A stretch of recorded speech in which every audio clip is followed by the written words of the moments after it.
Y bueno, quien sí le ha dedicado la vida y quien ha encontrado un motivo para dedicar su vida a la lucha por los derechos humanos es Javier Larrondo. Es además presidente de Prisoner Defenders, una organización, una ONG que vela por los derechos humanos en Cuba.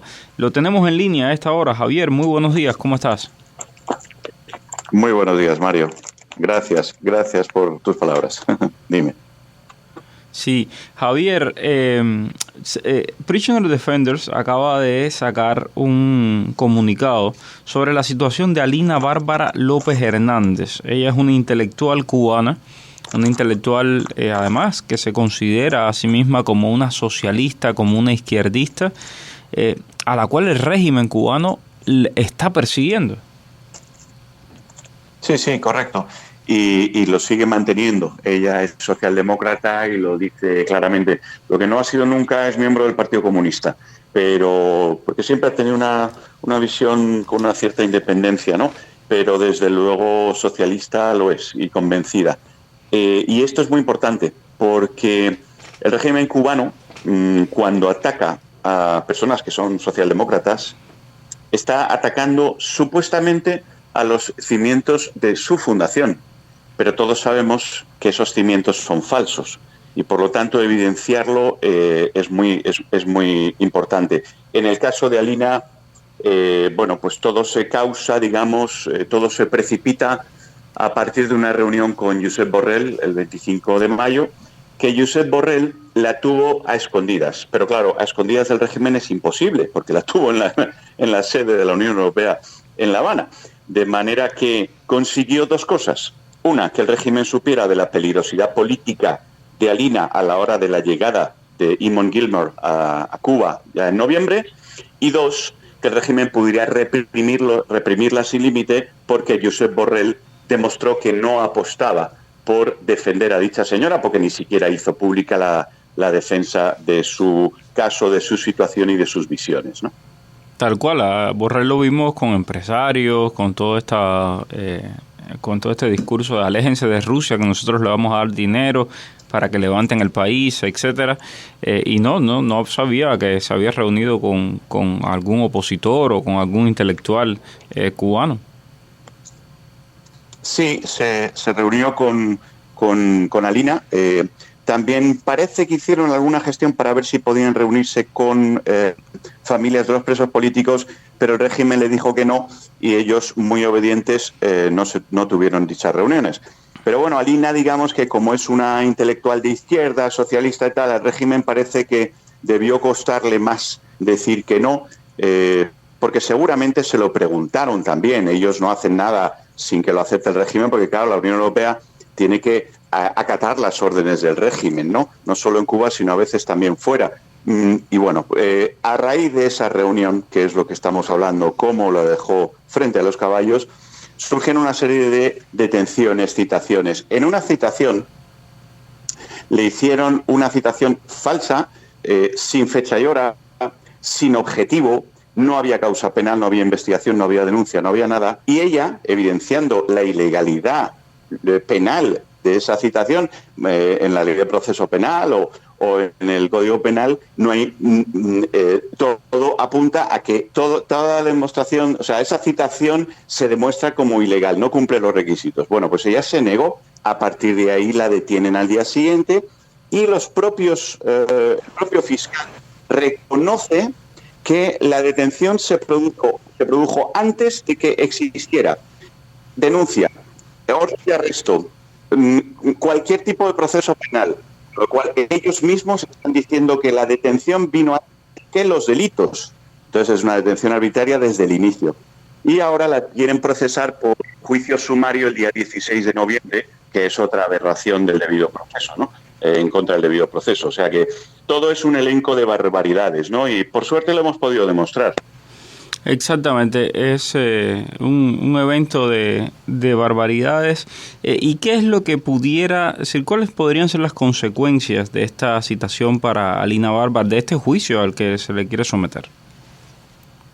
Un año de privación de libertad, así de simple, perder la libertad, porque además ella ya no va a pagar ninguna multa que le impongan, y que no va a hacer ningún trabajo correccional que le puedan imponer. Con lo cual, ella misma está echándole un pulso al régimen cubano en cierto sentido, y tiene toda la razón. Lo que aquí echo de menos y quiero ver en las próximas semanas, en los próximos días, es que el causante de todo esto, que es Josep Borrell, dé la cara por Alina. Tiene que dar la cara no solo por Alina, sino por toda la sociedad civil en Cuba, que jamás han dado la cara por ellos. Es bien difícil, sobre todo cuando hemos visto la actitud de Borrell con el régimen cubano a lo largo de los años, primero en el gobierno de España y ahora en las instituciones europeas, que ha sido de pura, prácticamente, yo diría pura complicidad la actitud de Borrell hacia el régimen cubano. Por otra parte, también te quería preguntar, Javier, acerca de la situación de los presos políticos. Hemos visto alguna liberación recientemente. ¿Cómo está la situación de los presos políticos? Bueno, pues hemos visto liberaciones, pero hemos visto nuevas entradas de presos políticos. Este mes van a ser más de 10 los presos políticos nuevos en la lista. O sea que ya os pasaré el informe, que lo estamos ultimando, y en los próximos días lo haré público, pero sigue creciendo el número de presos políticos, a pesar de que el número es tan grande que siempre hay, no liberaciones, sino que siempre hay cumplimientos de condena, ¿no? Es un número de 1000 y pico. Entonces siempre hay un porcentaje. Pues fíjate, a pesar de eso, el número de presos políticos que entran en prisión es mayor que el número de ellos que salen. De esos 1000 y pico, ¿cuántos son del 11 de julio? Del 11 de julio son aproximadamente, la última cuenta que hice eran 812, 810 aproximadamente. Las cifras que damos las diferentes organizaciones, dos organizaciones que nos dedicamos a eso, son bastante similares, difieren en 4 o 5 y debe ser por matices de una y otra organización, de considerar lo que no es del 11J o sí, etcétera, etcétera. Pero realmente es más o menos esa la cifra y es congruente con todas. Ahora bien, nosotros en nuestra lista de prisioneros, que no de presos, sino de prisioneros, incluimos en 2050, incluimos los casos de aquellos que están sometidos a condena, ya sea por el fiscal, que tiene la capacidad de condenar en Cuba, como por jueces, a condenas que no son en régimen carcelario, pero que suponen una prisión, digamos, virtual o prisión de facto, y por eso les llamamos también prisioneros políticos, y les llamamos a ese grupo, 200 y pico, le llamamos condenados de conciencia, y a los otros les llamamos convictos, porque están dentro de rejas, convictos de conciencia. Ok. Y en relación, Javier, te iba a preguntar en relación justamente con estos presos políticos, ¿la Unión Europea está haciendo algo? ¿Hay algún tipo de pronunciamiento nuevo? Porque hemos visto que claro, entre la guerra en Ucrania y ahora la guerra en Israel se diluye mucho la situación de Cuba en el mundo. O sea, prácticamente nadie mira para Cuba. Yo creo que los regímenes estos se están aprovechando justamente de la coyuntura. Mira, vamos a hacer una reflexión como si la Unión Europea fuera la típica persona egoísta que en cuanto tiene un problema con el coche ya no quiere saber de ningún otro problema, ¿no? Y eso le pasa muy a menudo porque la Unión Europea como que no quiere problemas, o sea, quiere hacer negocio con todo el mundo, quiere comprar ropa a un precio barato de mano de obra esclava o quiere contratar misiones médicas con mano de obra esclava, pero al mismo tiempo no hace nada por acabar con el origen de todos esos males, que sí lo hace Estados Unidos en mucha más medida. La Unión Europea se dedica solamente a dar ayuda humanitaria, es decir, comida, agua, electricidad y bienes a las personas, pero no invierte mucho en derechos. ¿Qué es lo que pasa ahora?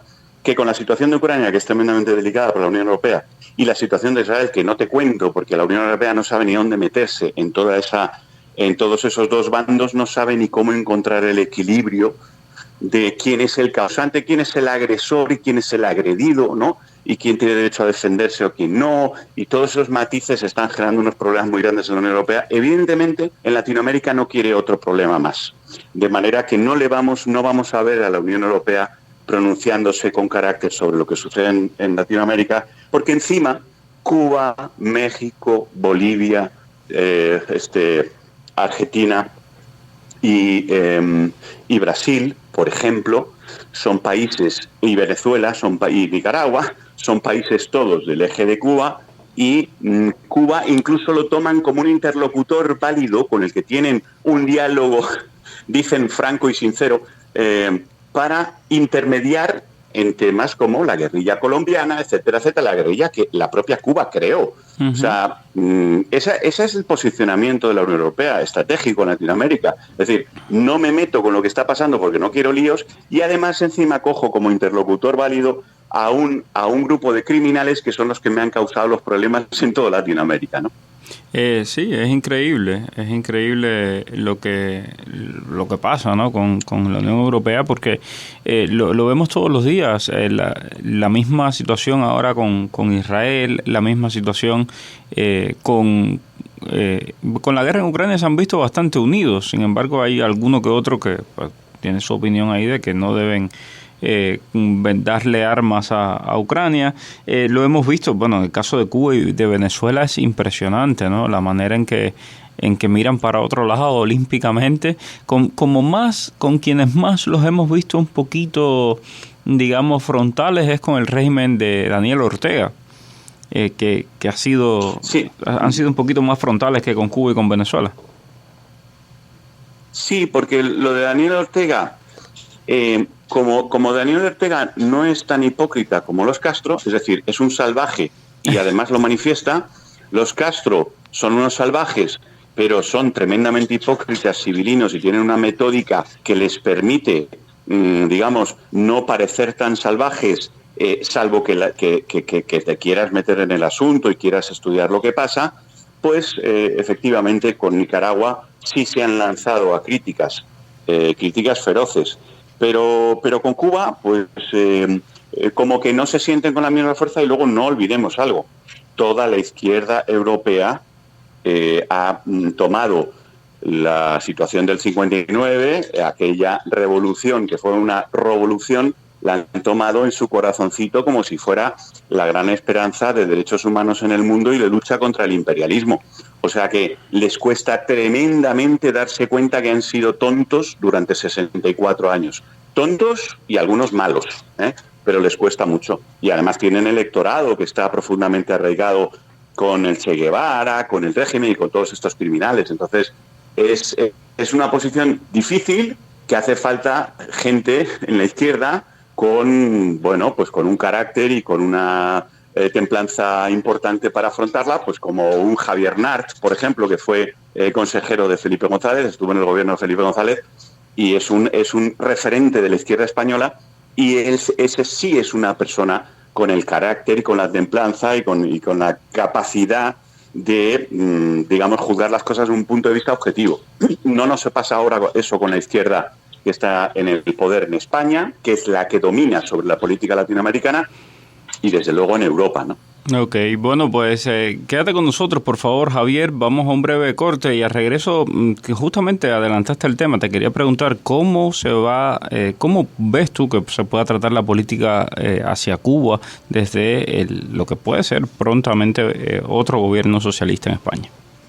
Para estar bien informado, te invitamos a escuchar América Radio 1260 AM Miami, la voz del exilio.